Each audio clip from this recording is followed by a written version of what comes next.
Welcome, friends of Speak Your Courage. I'm Travis Marker. Thank you for joining me on this journey where we explore vulnerability and engage in meaningful conversations between you, our family, friends, educators, colleagues, and the LGBTQ plus community. As we travel down different paths, we'll keep our discussions genuine and relaxed, sharing stories, laughter, and making positive impact on lives along the way. Hey everyone, welcome back if you were with us for the very first episode, and welcome to our new viewers. For those of you who watched the very first one, thank you so much. Both Keith and I got so much love and support. Keith was extremely nervous to, one, tell the story, and two, be on camera. That is not Keith.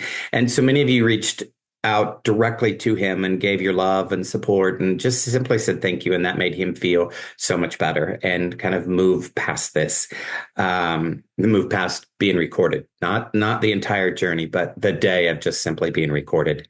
I also want to thank you for myself. You've given me feedback. You've said great comments.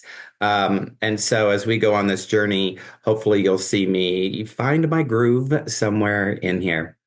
For those of you who did your homework, thank you. For those of you who are like, what the hell was the homework? Well, you had to watch it all the way through to the end to see the homework. And so today as well, you have to watch all the way through the end to see the homework. Or at least fast forward and get to the end so that you can accomplish the homework. I think it's important. We don't just listen to what's being said, but then we also have action. Like, okay, I heard something. Now what am I going to do about what I just heard? So I encourage you, make sure you do your homework this time around. All right.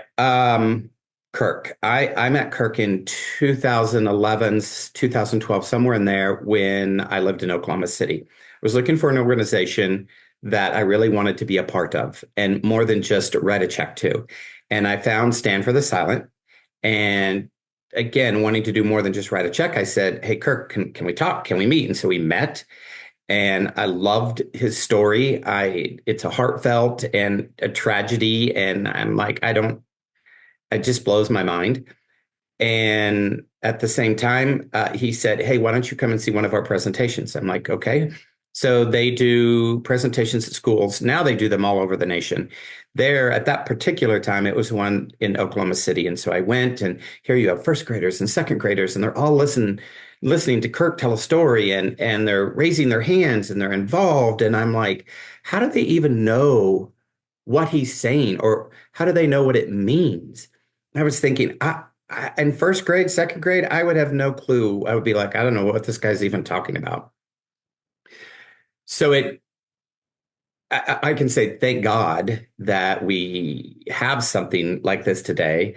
But then why do we need something like this today? That's the sad part about it. All right. So take a listen. If you have kids, this will hit home. If you were bullied, this will hit home. If you've ever thought of suicide, this will hit home. It hits a lot of spots. So take a listen and let's meet on the other end. You've been like traveling everywhere. I have. Week before last, I was in the Phoenix, Arizona area, then came back to Oklahoma, repacked, reloaded supplies, and drove out to Santa Clara, California, did presentations there, drove back to Oklahoma, reloaded, and left Sunday to go to Utah. Got back Friday, and I'll leave tomorrow to go to New Mexico. I'll get back Friday, and then I'll leave to go to Wisconsin for a week. Wow. Yeah, it's nonstop right and now. You all presentations. This is what you do every day now. Pretty much. Are you, I don't know if these are the right words, but are you enjoying this as you travel around and talk to people? It gets to where it kind of wears on you. You know, I'm kind of a homebody. I like being home, and I'm not here much. And you know, but the reason I do it Yeah. is It's important. I get messages from kids literally by the thousands that say, "You saved my life. I was going to kill myself until I heard you speak, and now I'm not going to do that."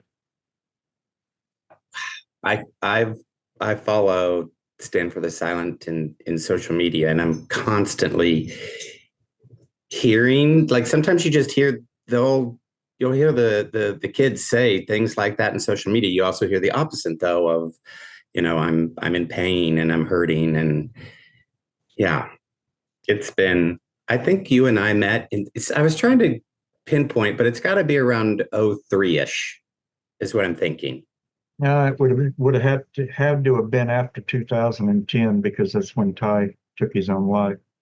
So I think it was probably around 2011 actually when Okay. you came to one of my presentations in Oklahoma City, if I remember right. Yeah, yeah. Well, Kirk, if you don't mind, like, tell me the story again. Well, 5,238 days ago, my 11-year-old son Ty took his own life because of being bullied at school. And his mama worked at the school that Ty went to. She took that job just so she could be near him. She wanted to be off work same day as Ty was out of school. Uh, Laura and Ty were pretty much best friends. They were together pretty much 24 hours a day, 7 days a week. And on that particular day, Ty was sitting in the gym, his best friend. They were just waiting on class to start. And this kid that had been picking on him for a little over 2 years came up and started picking on him again. And, Travis, I guess Ty finally had enough. He retaliated um, for the first time in his life. He fought back. Um, it's always the second guy that gets caught too. Bully gets to plan what he's going to do, gets to look around, see where all the teachers are, waits until nobody's looking, and then he goes up and does whatever it is he's going to do. And the victim, they tend to just react. This kid walked up and pushed Ty, and Ty turned around and pushed him back. Well, the teacher didn't see the bully push Ty. The disturbance drew her eye, and she looked over and she saw Ty push him. So he's the one that got in trouble. He was suspended for 3 days. They called his mama and she went and picked him up and took him home. And she had to go back to work that day because they were shorthanded. She came home at 2:38 p.m. on May 13th, 2010, and she found out that Ty had killed himself in our bedroom. I got a phone call at 2:39. Caller ID said it was Laura, so I answered, and man, she was just screaming.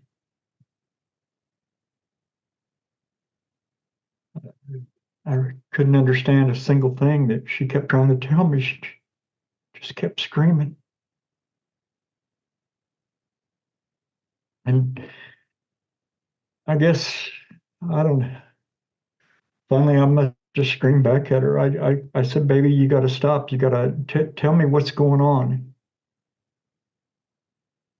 And she managed to say, "He's dead. He, he shot himself."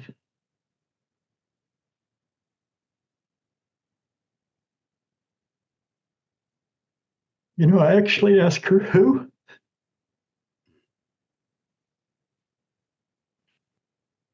And she said, "Ty." So ever since that day, I've pretty much traveled all over this country, all over this world, talking to families of kids that have done that same kind of thing. I actually have a list of over 67,000 children that we have lost in America in the last 7.5 years to suicide because of bullying. Now, if you do a little math, Travis, that comes out to almost 23 kids a day, almost one every hour. Oh my Suicide has become the second leading cause of death in our young people in America, ages 10 to 24 years old. The youngest one on that list was a 6-year-old boy named Matthew. Now, Travis, when Six. we have 6-year-old children taking their own lives, it's time that we learn to have those conversations with our kids. We got to start talking about it.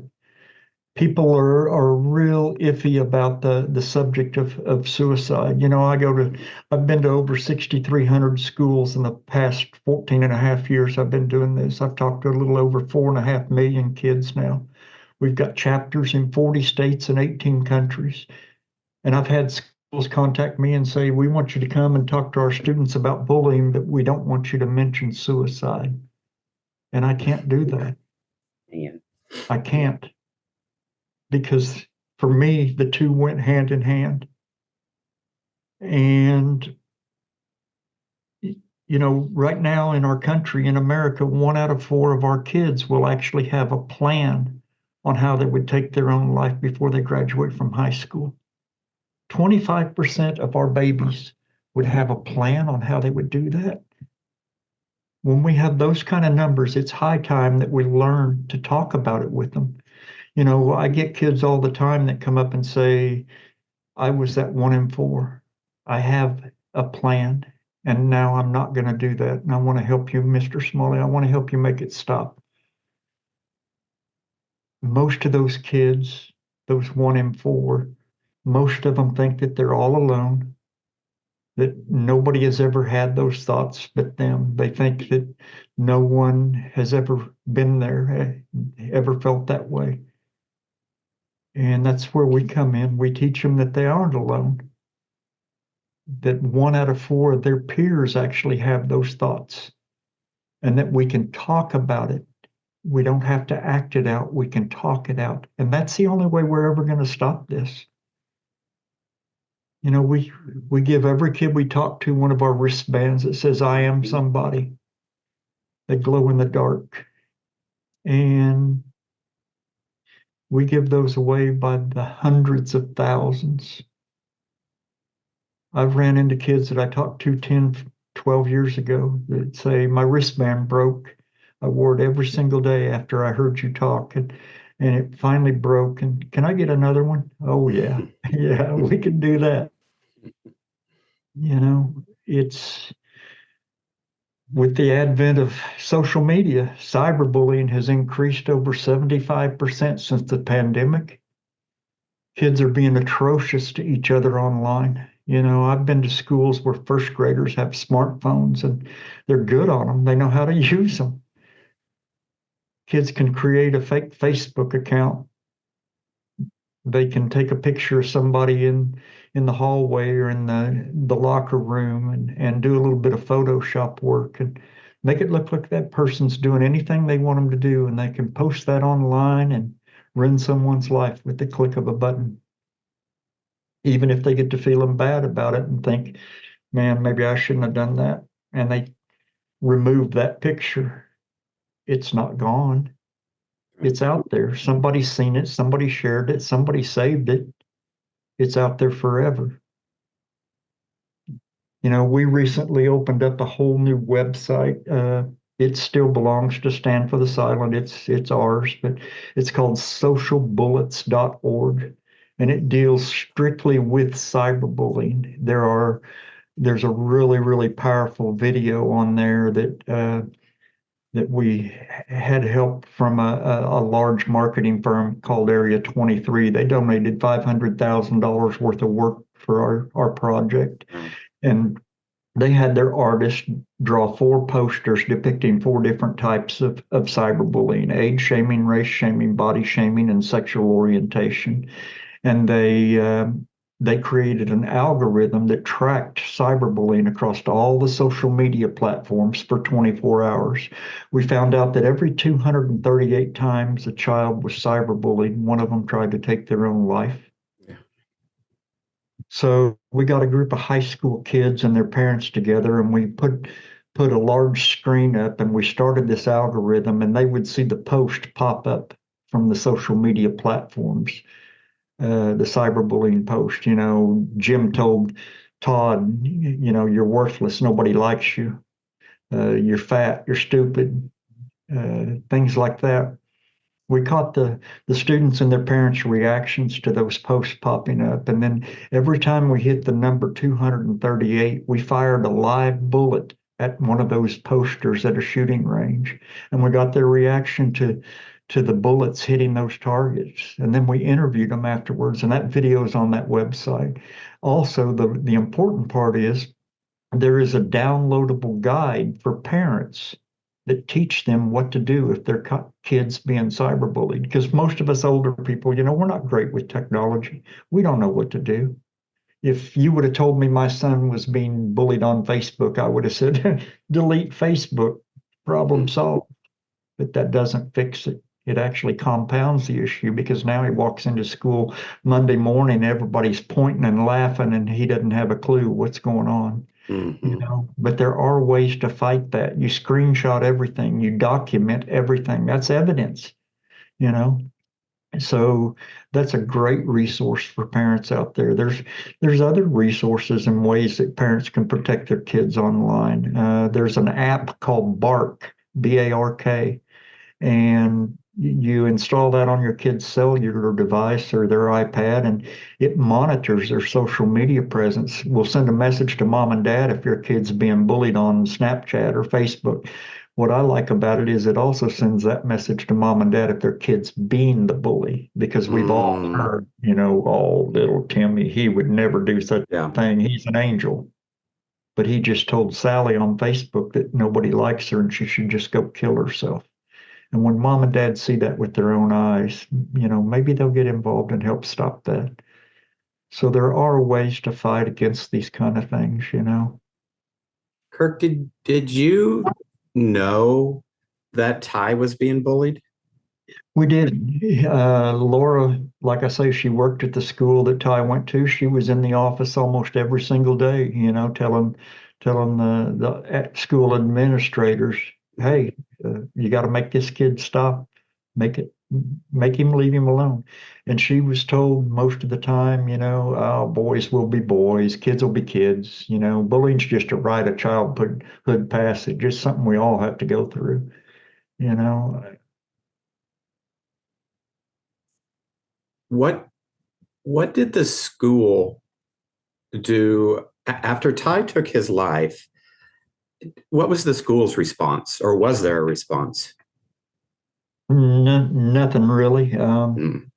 You know, they after we started our organization, Stand for the Silent, a couple months after Ty died, we held a rally at the Oklahoma State Capitol.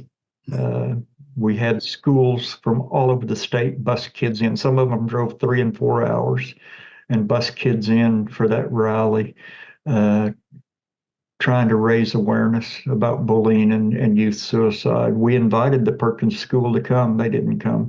You know, I've reached out to them several times over the years and you know tried to get them involved.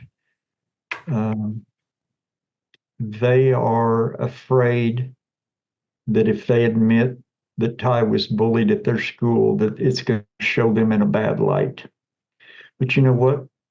If you would embrace that and say, this was one of our students, this was one of our babies, and we want to help make it stop so it doesn't happen again, then they would look like a hero. Hmm. My wife, Laura, passed away November 14th of 2020. They told me it was a brain aneurysm, but I know she died of a broken heart. Hmm. Kirk. Um, After she died, we started giving out scholarships in her and Ty's honor. Twice a year, we give away $4,000 or $5,000 scholarships. They open March 1st and October 1st. Real easy to apply for them. We take 50 completed applicants and then we cut it off. Mm. Um, so we either leave it open the entire month, or once we reach our 50 applicants, we take it down. People just, they have to be a high school senior or a current college student.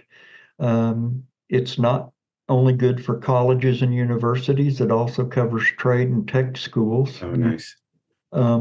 So when Laura passed, we started giving away those scholarships. You can see, some of the scholarship recipients on our website, and what they have to say about how much that helped.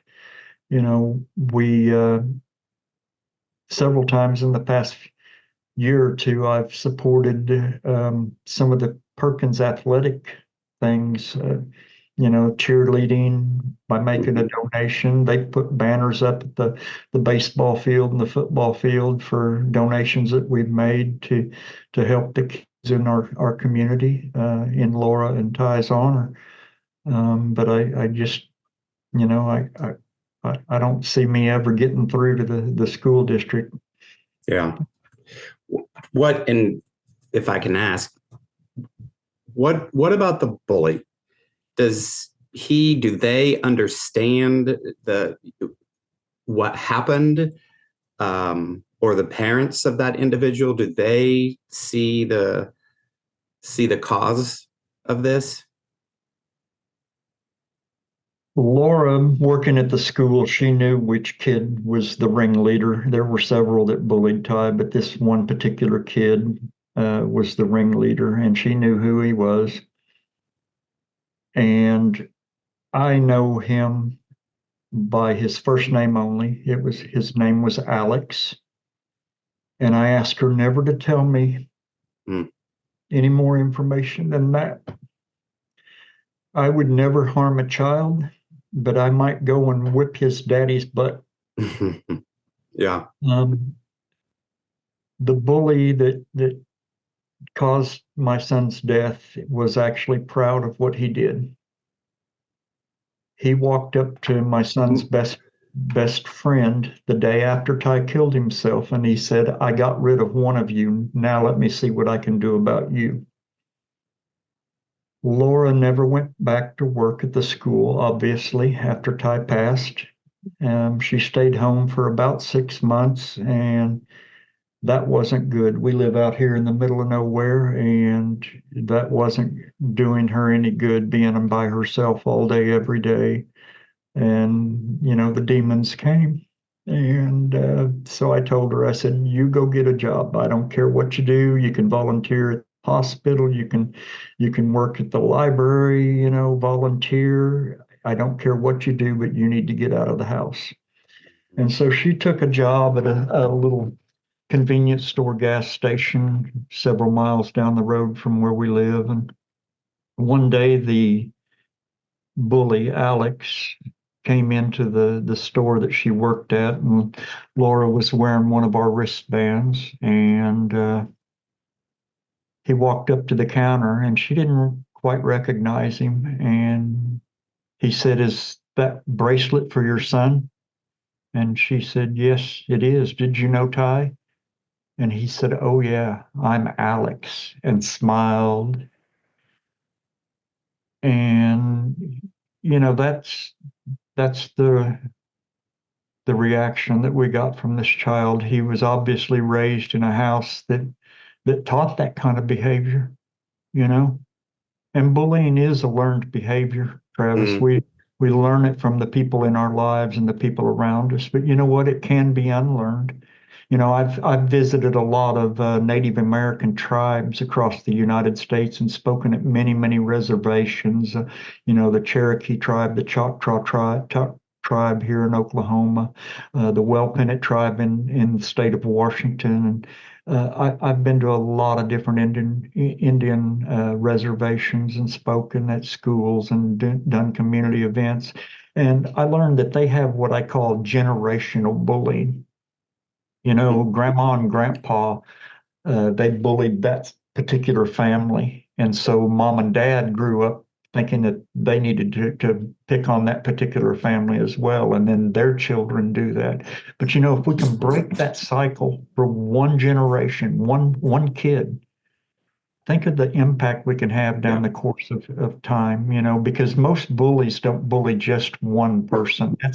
That's their psyche. That's who they are. That's their behavior pattern. And if we can get them to understand that they don't have to be that way, then they raise their kids to not be that way. And so on and so forth. We've broken Yeah. that chain. Kirk, I just, when I heard your story the first time, I don't know. So I grew up being bullied on a regular basis, a punch to the face, the words, the name calling. This was, of course, back in the 80s. And I don't know if I ever had thought about suicide. I don't really know that. I was just I'm from Kansas originally, and I was just trying to understand what gay even was, let alone anything else. And so I think today, in today's time, it's hard for me to explain how a child, like you just said, at age 6, I, that is what is on their mind. They know how to do this. I just can't fathom that. It's a whole different world we're living in, Travis. I graduated high school from Mustang, Oklahoma in 1983. We didn't have internet, we didn't have social media. If I was being bullied, me and him might go out behind the gymnasium and work it out. I mean, maybe we'll fight and maybe we'd shake hands, but, you know, for instance, every single high school senior boy in my high school, you could go out in the parking lot and they had a rifle or a shotgun in the back window of their pickup Mm-hmm. truck. It wasn't even locked, but never one time did any of us think about going out and picking that up and taking it back into the school and Mm-hmm. shooting up the school. And we've got school shootings now. We've got, people getting shot up in churches, restaurants, nightclubs, movie theaters. You know, where did all that come from? Yeah. It's because we have raised several generations of young people that don't even know what the word empathy means. Mm-hmm. They've become numb to violence. Social media has caused that. The cartoons they watch caused that. Our movies. When I was in school, the worst thing I ever saw was Jaws, big dang shark Yeah. going around eating people. I wouldn't get in a lake or a swimming pool for months after watching that. But now you can turn on almost any channel on TV and see a movie where somebody gets an arm ripped off and blood Yep. just out. Kids watch cartoons like South Park, and in South Park, there's a little boy named Kenny, and Kenny Yep. dies in every single episode, and he comes back tomorrow. What did that just teach our kid? Mm-hmm. That ain't real. Life's cheap. You get to come back tomorrow. And then they play video games where they get points for killing people. Like that's a good thing. So Yeah. we have caused this. We have numbed our children to violence and gore, and we let them do that. Did did Ty have social media? Ty did not. We didn't Okay. even have internet before he passed away. We got the internet out here shortly after he died. Me and his mama didn't have, social media accounts. We live out in the middle of nowhere. We got Yeah. chores to do. We raise critters. We got things to do, and we just didn't have time for it. I do have a lot of social media platforms that our organization is on now. It's kind of a necessary evil, but it is a good tool. It helps me spread my message, but it has to be used responsibly. You know, Here's the thing, you get on Facebook and you see everybody posting the pictures of the perfect meal that they've created and the perfect sunset. They show all the good things and the great things, but maybe that perfect meal Maybe they ate hamburger helper for 2 solid weeks prior to that. You don't see the post about that. Hmm. I see a picture all the time on social media. It's a picture of an apple and it's sitting in front of a mirror and it's the most beautiful red. It's perfect and there's no bruising. It's just a gorgeous apple. But the picture is taken from the back and you see the back of that apple has several bites taken out of it that are starting to brown and stuff. You know, Yeah. that's the reality of our social media platforms. I mean, that speaks volumes. What what Kirk is your mission today?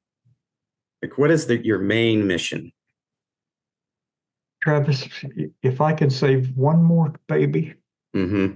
from doing what my kid did, if I can make sure that one more mom and daddy don't live the nightmare that Laura and I have lived. Like I say, I watched it kill my wife over a period of 10 years. I have the utmost respect and sympathy for anyone that has ever lost a child to anything. We're not supposed to outlive our children. And if you've lost a child to a car wreck or a disease, cancer, I feel for you. Yeah. But if you lose a child to suicide, it's a whole different animal. You can blame cancer, you can blame you leukemia, you can blame a car wreck. But how do you blame your own kid for taking their own life? You know where the blame goes? Mm. It's my fault. I didn't protect him, and that was my only job in this world. So that's my mission to keep saving as many kids. And I get messages by the thousands from kids that say, "You saved my life. I was going to kill myself until I heard what you had to say, and now I'm not." And that keeps you going day and day and day, doesn't it? Does, and it's Yeah. tough. I'm on the road. I used to fly to East Coast, West Coast, and anything over about 10 hours I would fly. And after the pandemic, the airlines have become a nightmare. And I get my luggage gets lost, which has all my presentation supplies. My flights are delayed, my flights are canceled. And if I'm supposed to be at a school tomorrow at 8 o'clock, I got to be there, because it screws up my schedule for months if I don't. And so I drive, we just got back from California uh, last week, drove 24 hours, 23 hours, and 59 minutes to get out there. That sounds better than 24 hours.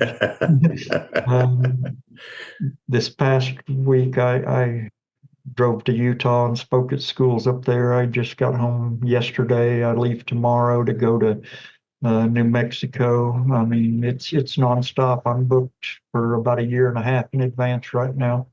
Uh, Is it always to a school, or are you speaking to parents as well?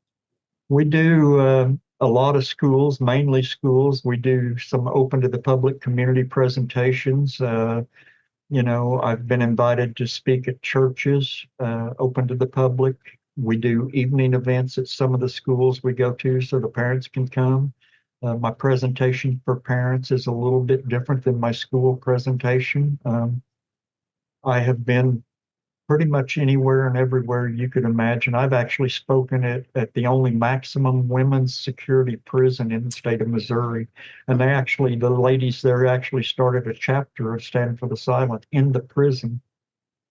We speak at youth detention facilities, anywhere we're invited. We go without charge. We don't Mm-hmm. charge the school anything at all.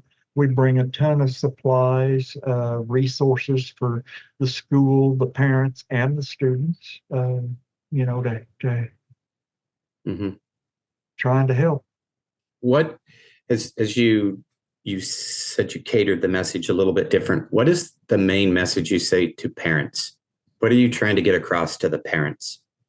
First and foremost, I want parents to understand how bad bullying and youth suicide has gotten, and then I try to get them to understand, Travis, we have lost the ability to talk to our kids, to communicate with them. We truly have as a nation. You know, 30 years ago, most families might sit around the dinner table on Sunday and have dinner together, and we'd sit around and we'd talk. How was your week? What happened? You know, what went on? Maybe not every night, but at least once a week or so, families did that. You know, Mm-hmm. and they talked. Nowadays, we don't do that at all. Like I go to a restaurant while I'm traveling and I see a family of four, mom and dad and two kids sitting there, and every single one of them is like this. You go to an airport and everybody's on some type of device. You Yep. know, they're not even paying attention. Walking down the street, people can't even driving on the highway. They Yeah. can't get away from this. And we've got to learn to communicate with our young people again. We've got to have those meaningful conversations with them. We've got to ask them the hard questions. You know, I got an email from a lady several years ago, and she said, I came to your presentation at Oklahoma Health Academy. And she said, after hearing what you had to say, I went home and I asked my children, my 13 and my 16-year-old, if they had ever thought of suicide and Mm. if they had a plan. And she said, Kirk, I was shocked by their answers. She said, my 13-year-old said, yeah, he thought about it, but he didn't really have a plan. My 16-year-old said he not only thought about it, he actually had many plans, which actually most of them involved hanging himself. And she said, we talked and communicated as a family. We made a pact that we would work this out and we'd speak more. And she said, after that conversation, she said, my 16-year-old went to his room. He had the biggest smile I'd seen in years. She said it looked like a weight had lifted off his Mm. shoulders. And she said he came back out of his room about 5 minutes later and he said, Mama, I'm going to give you something. And she said, Kirk, he gave me the rope that he Oh, had planned on hanging himself with. He had been hiding it under his bed for over 6 months. She said, you saved my son. You saved our family. You know, 1 out of 4 of our kids has a dang plan on how they would do that before they graduate. We've got to learn to talk. We've got to learn. One of the things I ask parents when I speak to them at an event, how many of you ask your kid every day how their day went when they get home from school? Or the hands go up by the hundreds. And then what? Well, they say, or, you know, what do they say? Well, it was good. It was okay. fine. And then what? Well, then they go to their room and they get on their computer or their phone. That's not communicating with Mm. our kids, Travis. That kid told you my day was fine, it was okay, it was good, because they don't want to get into that conversation. We've got to ask the right questions. How was your day? It was okay. Well, what good thing happened? What bad thing happened? You know, as adults, we have to lead that conversation where we want it to go. And if your kid is on social media, by God, you better be on their friends list. If your kid's on Facebook, you better be on their friends list. If your kid's on Snapchat, you better be following. You And know, and the parents, and I am not a parent, that causes angst because I need to trust my child, and so I don't want to be on their social media. yeah, it's kind of a double-edged sword. But until young minds have to be watched over. Mm. I can tell you so many different instances of female, young ladies, high school kids, middle school kids that get on social media platforms and they think they're talking to a 17-year-old boy in Mm. Michigan, and it's a 45-year-old pervert, pedophile. And they finally agree to meet this person at the gas station at 11 p.m. at night, and they disappear.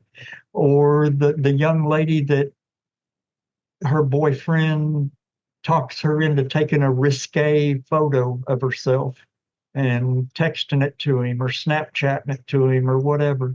And then they break up a week later and he shares that with all his buddies and the whole school, and that young lady took her own life because that was out there. Through your outreach, you're hearing, I mean, it's not just about a bully. It sounds like you're hearing all kinds of reasons why maybe somebody might take their life, but it also sounds like you're hearing more than just suicide, just issues that happen within our kids. Yeah, you know, obviously a lot of those issues can lead to suicide, Mm-hmm. depression, withdrawal, withdrawing from society. I mean, uh, various eating disorders. You know, you get called fat often enough, even though Mm-hmm. you're not fat. I know a young lady, she's the twin of a twin. Her mama is a twin, and her sister are twins. And she comes down to Oklahoma in the summertime. Both of them do, and help me build our. We do a back to school backpack program, and we fill thousands of backpacks with school supplies and give them to kids in need. Um, and they come down and intern for me and help me build our backpacks and hand them out and stuff. And this young lady is beautiful. She's gorgeous, and she might, God, she might weigh 100 pounds soaking wet. Mm-hmm. And she has a boyfriend that repeatedly tells her, "You're fat. You need to lose weight. You're fat." This girl is very far from fat. She's beautiful, you know? So she goes, we go out to eat when they're here, and she goes into the bathroom when she's done, and she's throwing up. She's Mm-hmm. forcing herself to throw up, you know, and that causes lifelong eating issues and disorders in people being told stuff like that. You know, Travis, there's so many different things that our kids are facing. You know, I wouldn't go back to middle school or high school for any Yeah. amount of money in the world now. Mm-mm. You know, it's a totally different animal. Yeah. I completely agree. I don't think I could handle it. So I don't know how our children handle it today. I could not handle it today. No. When you think, well, let me change that. Politically, in the world, what needs to change there? So you've talked about, parents talking to their children and having these conversations, and that's what Speak Your Courage is all about. That's what this whole podcast that I'm trying to do is all about. Not always with children, but just speaking to anybody, whether that's a friend that you have who is not doing well or thinking suicide or whatever it may be. But from a political standpoint, what needs to change there? You know, I've had several lawmakers when we first started Stand for the Silent the first several years. I had several lawmakers from not only the state level but also the federal level that I've met, I've spoken to. You know, well, we could pass new laws to help prevent bullying in schools. Okay, we'll do that. You know, first of all, you know, hold parents accountable for the actions of their children. You know, uh, I know several states that actually fine parents a monetary fine, you know, if their kids it's suspended from school for being a bully and stuff. Hit them in the pocketbook, hit them where it hurts, you know. Mm-hmm. Maybe they'll get the message and do something. But laws aren't going to stop bullying.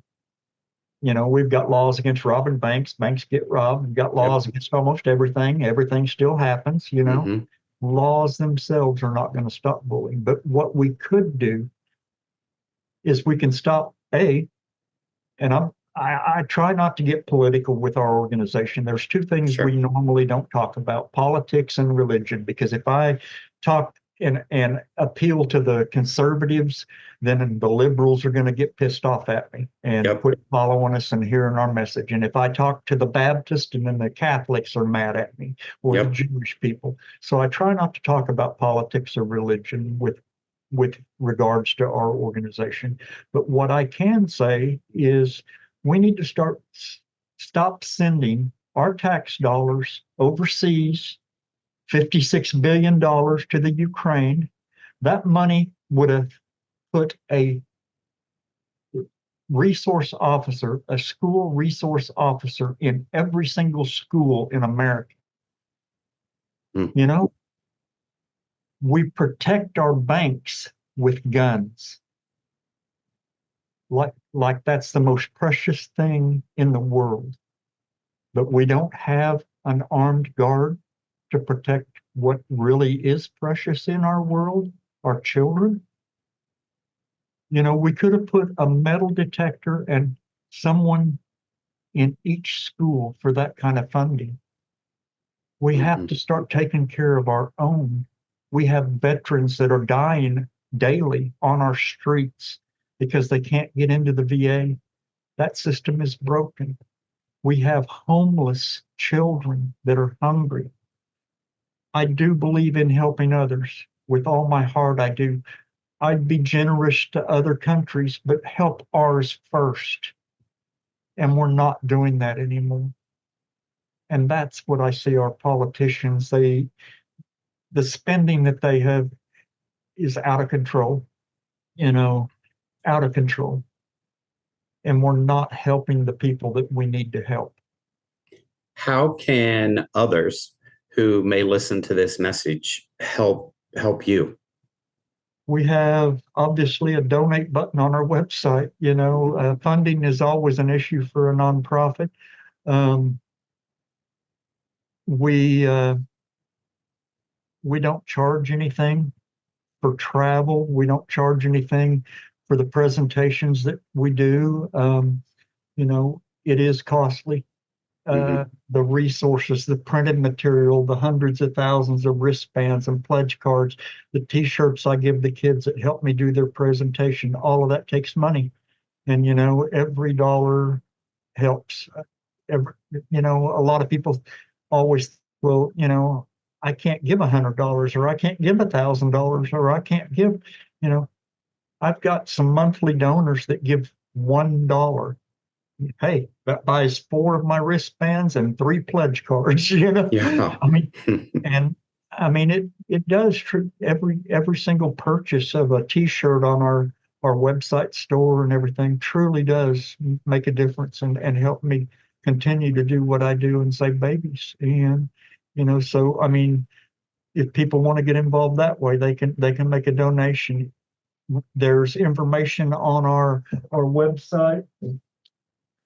They can start a chapter in not only their school, but also in their community. That's downloadable off of our website. It gives them the steps on what to do. And you know, we help. We have 2 Mhm. chapter liaisons based out of Green Bay, Wisconsin, that are phenomenal. You know, they will get in touch with our chapters once they're started, and they give them any new resources that come our way. That they pass those along. They give them best practices, things that are working in schools and communities, things that aren't working, you know, Yeah. since trying to reinvent the wheel. Hey, nobody's had any luck with this. It's not worth messing with, you know, that kind of thing. So, you know, that's another way. Follow us on our social media platforms, you know, go to our website, click on the icons for, we've got Facebook, we have Instagram, and we have Twitter, or I think they call it X now, but those are the only ones that we have. And, you know, follow us and share our message on your social media platforms. You know, help us get it out there. Help us wake this world up to what our Mhm. kids are going through and the things that they face on a daily basis, you know.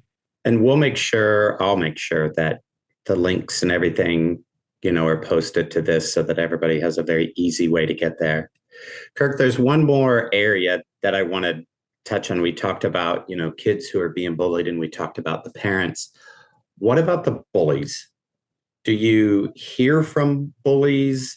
Does your message reach them as well?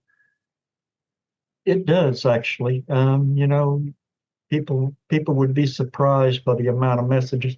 I've got various folders in my email account that I save messages from kids that say they were going to take their own life, and then I've got another one labeled reformed bullies. And those are Huh. messages we get from kids that say, I never realized that what I was doing could cause this, and I'm going to try my hardest to stop being that way. And I really want to help you make it stop. Some of the bullies that we convert, if you will, Hmm. they are some of our strongest warriors. I I mean, love that. they join the chapter, and they're real adamant. I had a school. I'm trying to think of which one it was. I can picture the gym in my mind. We talked to about 700 or 800 kids in this school. It was out in western Oklahoma somewhere, and kind of a sunken gym floor, and then the seating went up on both sides. And I did my presentation, and usually afterwards, the kids come pouring out of the seats, and they come up and they just want to hug. They're crying. They just want to talk and tell their story, or just that kind of thing. And after the presentation, I saw this young lady, and she had this Native American boy by the arm, and she was dragging him across the gym floor. And there's a group of kids around me, and we're talking, and grabbing a quick hug here and there, blowing snot off, the works. And she's dragging this boy across the gym floor. She came up and she waited, and the crowd cleared away a little bit. And she said, I just want to thank you. And I said, you're welcome, sugar. What's going on? And she said, this guy has been bullying me since I started high school here in ninth grade. She said, I'm a senior and he's a senior, and he has bullied me every single day. And she said, Kirk, after your presentation, he just walked over here and found me and apologized Oh, for doing that. And this young man's not saying a word, but he's got the beautiful long black hair. I mean, raven wing black, and he's just nodding the whole time, tears welling up in his eyes. I've had high school football quarterbacks that cry like a baby in front of their girlfriend during hmm. my presentation, Travis, because it touched them so much, and they realize that, one of the things I do in my presentation, I'll ask, how many of you in here right now have ever been picked on? Or the hands go up by the hundreds. Hmm. And we tell them, we love you. You are somebody.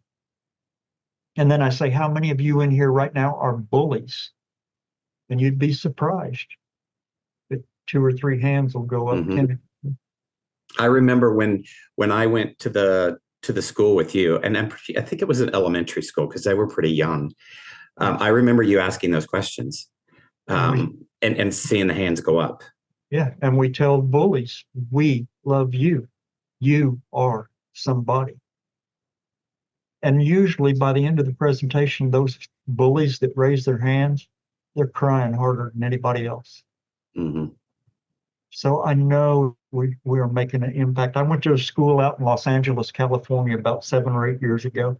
It was a middle school, and it was a tough school. In the middle of a gangbanger area, Hmm. uh, they would find bodies on the sidewalk and in the street, in the mornings. These kids were hard. They were taught to be that way. Um, Hmm. Life had made them that way. And I walked into the school, and you could hear kids back talking while I'm walking down the hallway to the office. You could hear kids back talking the teachers and shouting in the classrooms, and the school's hallways were covered in graffiti and, garbage everywhere. And I did the presentation. About a year later, I was invited back to that same school. Um, I went in and headed down the hallway. You could hear the teachers teaching. The walls were freshly painted. There wasn't any garbage laying around. And I walked into the office and met my contact there, the counselor, and I said, "What's going on?" I said, "This is a totally different place." And she said, "You gave these kids a sense of pride when you came last time, a sense of self-worth." And she said, "It changed our hallways, it changed our schools, it made our staff realize that we want this to be a better place, a better Hmm. world." And so the kids and the staff, they got together and they cleaned this place up and they I love showed that. respect. And I've had that happen several times at several schools that the administrators, a lo- most of them will contact us after a presentation at least and say, it's different here. We Hmm. see kids, we teach our hand sign, which is American Sign Language symbol that means I love you. And she said, they tell me we see kids throwing the I love you to each other instead of, you know, The middle harmful, finger. Yeah. you know. So that as you're telling that story, that makes me think of adults as well then. So between, children and high school age, which are still children, do you hear from adults on how your message has changed them? We do. I hear from parents that, you know, talk to me about, like I told you about the email, going home and Hmm. talking to their kids. Uh, I hear from adults that say, I never realized that, I was a bully, Mm, but I am. And, our kids watch our actions, they learn from our actions. And Kirk, I got to change the way I am because my kids are watching what I do, and they think if I do it, that means it's okay for them to do it. Um, you know, it, it's an impactful thing for all ages. I've spoken as young as pre-K, all the way through college level, mm, adults. I'm just trying to make a little difference. I try to It's like poking your finger in that water and it causes a ripple and yeah, that spreads. And I'm just trying to make our world a little better place for our babies. Kirk, I think you're a treasure. You make such a difference. You've made a difference in me, which is why for 10 plus years since I first met you, um, I I wouldn't. I was not a bully. I was on the other side of being bullied. But there was a girl in high school, and I felt like was kind of a bully to her, which is weird as a person who was bullied. Um, and I've done my darndest to find her, and I'm still going to find her just to reach out to her to say, I'm sorry. I don't know if she would have thought that I was a bully. Maybe she does. I have no idea. But in my heart, that's what I feel. So, and then I've wanted to start a podcast for years. I've wanted to open up the conversation around LGBTQ, but it doesn't. To me, that's on the side. It's more about the conversations and the topics and making sure it is okay to talk about whatever it is and whether it's with a child or another adult. So you have made a difference in my life, and I can only imagine, and I from the emails and the stories that you tell, I know you have made a difference in thousands and thousands of lives. So I, I can't say enough. This is another reason why I wanted to reach out to you and just talk.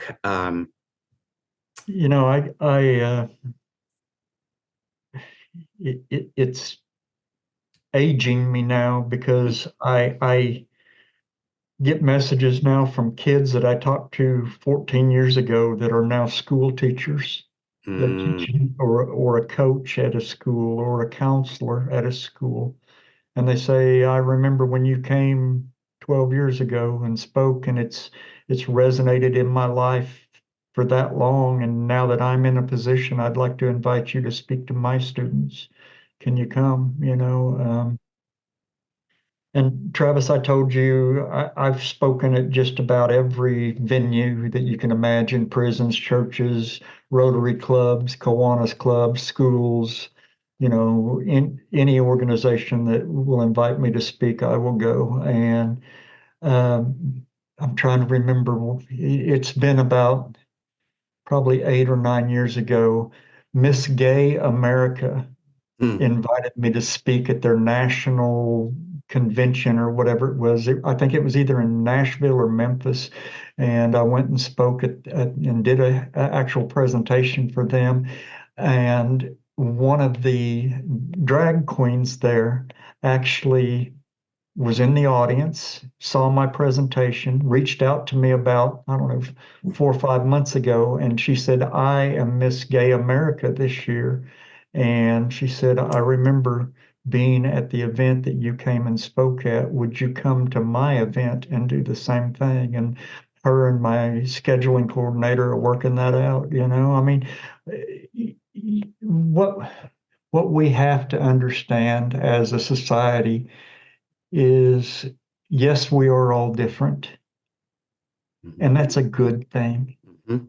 It really is, you know, and everybody deserves to be respected for who they are.